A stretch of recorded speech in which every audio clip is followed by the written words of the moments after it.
Hi there guys, I'm Nikhil from Notion Hub, and in this video, I'm going to show you the best features for your Oppo A33. By the way, I've already posted a dedicated video for the tips and tricks section where I've talked about many things which I won't be covering in this video. So definitely check out that video. Link will be in the description.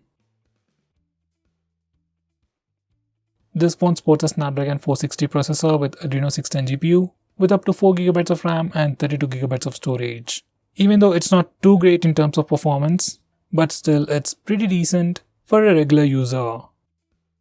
Now the best things about this phone starts off with its display. This phone sports a 6.5-inch IPS display with HD Plus resolution but with 90Hz refresh rate. It's also protected by a 2.5D curved Corning Gorilla Glass 3. Even though this display lacks in resolution, it definitely makes it up with a smoother refresh rate. It is definitely one of the best displays that you can get in this price segment. Next, we also have some pretty fast charging speeds with this phone. Inside the box, you get an 18 watts power adapter, and that coupled with a 5000 mAh battery, you can get a great battery life, and you can also charge your phone completely from 0 to 100% in less than 2 hours. Next, this phone also comes with some pretty impressive cameras. On the rear, this phone has a triple camera setup with a 13 megapixel primary camera, and for selfies, it is an 8 megapixel camera with f2.0 aperture. These are some sample shots.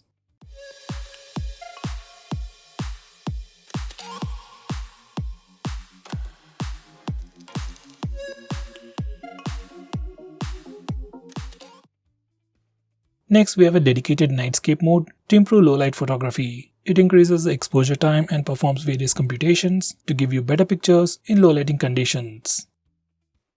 Next, we have dark mode. This is like a dark theme. Once you enable this mode, entire theme of your phone changes to dark mode. Some system applications like phone dialer, SMS application also change to dark mode, and even some Google applications like Play Store, YouTube also change to the dark mode.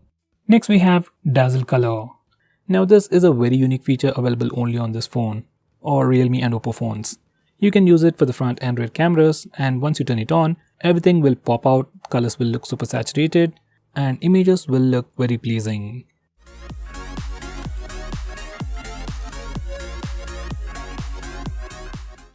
Next, we have portrait mode for both the front and rear cameras. Now this isn't a very big feature, it's been around for many years, so I won't talk about much. These are some sample shots.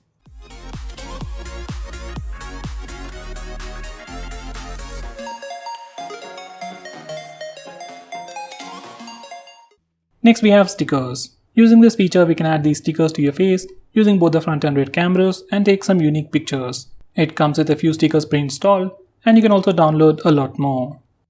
Next, we also have a dedicated face beauty mode. Now this brings in a lot of cool features, like it can smoothen your skin, make your face thinner and even smaller, and do all sorts of crazy stuff. Have a look at this. Next, this phone also supports slow motion video recording. This phone can record at 120fps at 1080p resolution, 240fps at 720p resolution, and an insane 960fps at 720p resolution. Here's a quick sample. Next, this phone has electronic image stabilization for both the front and rear camera video recording. This applies only at 1080p. Next, this phone has support for recording video in 4K resolution. You can change the video resolution from the toggles at the top. For the rear camera, it has just one gesture, that's tap to take pictures. Just enable this feature and touch the preview window to take a picture. Now for the front camera, it also has the palm gesture, and once you enable this feature, whenever your phone sees your palm, it takes a picture in 2 seconds. This feature is really handy for taking selfies. Next, it has something called real sound technology. Now, if you want to improve the audio experience on the headset, just enable real sound technology from the sound settings and you will definitely see a noticeable difference. We have a new navigation gesture called swipe from both sides. Now once you enable this feature, you can swipe from the bottom to go home, swipe and hold for recent taps, and finally swipe from the left side or right side to go back a step. Next, we have the old style swipe up gestures. Now once you enable this feature, you can swipe from the bottom right or bottom left corner to go back a step. You can swipe from the center to go home, and finally you can swipe and hold from the bottom center for recent taps. Even these gestures work really well. Now going on next, we have a super handy shortcut to trigger Google Assistant with the power button. Once you enable this feature, you can long press the power button to trigger Google Assistant. It's a nice feature and can be quite useful while using the navigation gestures. But I don't think this power button will last longer if you use it continuously. Next we have 3-finger screenshot. Now before I show you that, let me show you how to take a normal screenshot. On any Android phone, if you want to take a screenshot, press the volume down button and power button both at the same time and your phone will take a screenshot. It is as simple as that. Now for some reason, if that's a bit difficult for you or if you need something more easy, you can enable this 3-finger screenshot gesture. Now once you enable this feature, you can simply swipe down using 3 fingers to take a screenshot. Personally, this is my favorite feature or my favorite way to take a screenshot, and nowadays most of the phones support this feature. Now going on next, we have long screenshot. Now to take a longer screenshot, first you need to take a normal screenshot. You can either use the buttons or the gesture. Now once you take a screenshot, you get this preview. Now click long screenshot. Now just scroll the page up as long as you want to take a longer screenshot.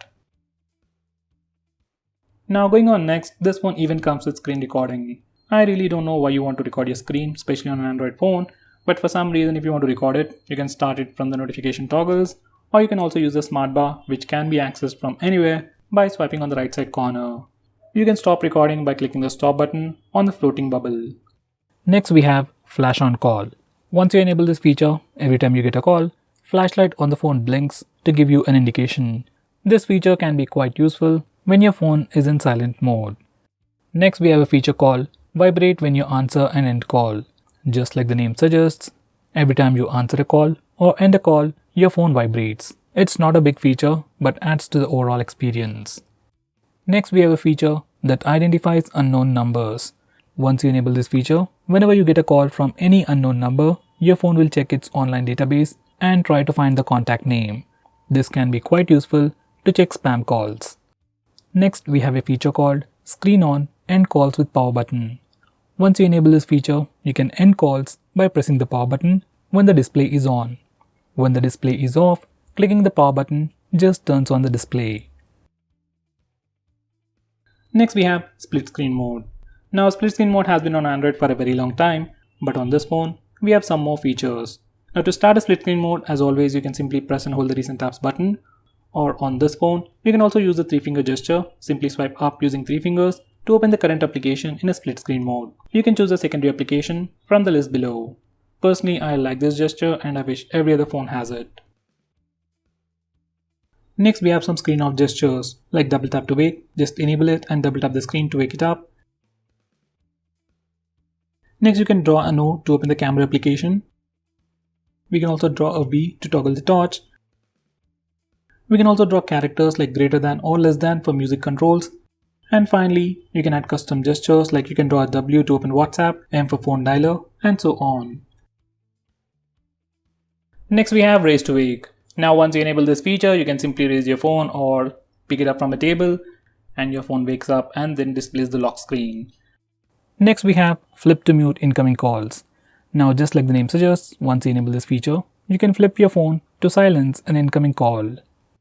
Next we have one-handed mode. You can enable this feature from the toggles, and once you click on it, screen size will shrink and your phone becomes much more usable one-handed. Once you're done, you can click the button on the top corner to go full screen.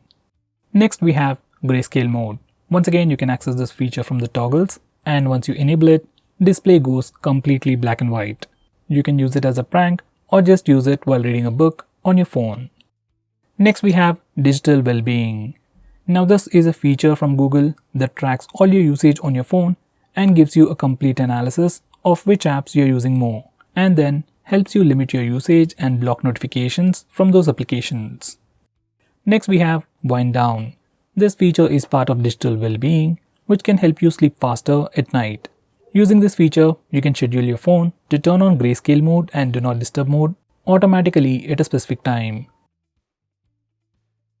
Now going on next, this phone has a very unique feature called Smart Sidebar. It is enabled by default and this is how it looks like. You have some quick shortcuts, quick actions and some quick applications. You can access it from anywhere. Even while watching videos or playing games in full screen mode, you can swipe near the notch area to bring it up. From here you can quickly launch applications, take a screenshot, record the screen, block banner notifications, and finally open few applications in a floating window.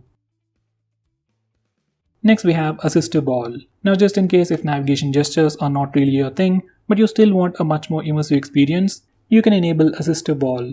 Once you enable this feature, you'll see a floating bubble that can do multiple actions. Now first you need to select the operation mode. You have gestures and tap mode. I'll go with gestures. Now you can tap once to go back, double tap for multitasking, and touch and hold to go home.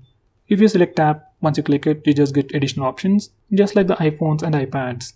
Now this is another way to interact with your phone and gives you a much more immersive experience. Next we have Eye Comfort mode, which is earlier called as Night Shield mode, which simply puts a warm tint on the screen and filters all the blue light. This blue light emitted from displays is proved to affect sleep at night. So if you are concerned about that, you can give this a try. Next we have Startup Manager. Now just like the name suggests, it's a feature that allows you to stop applications from auto starting in the background.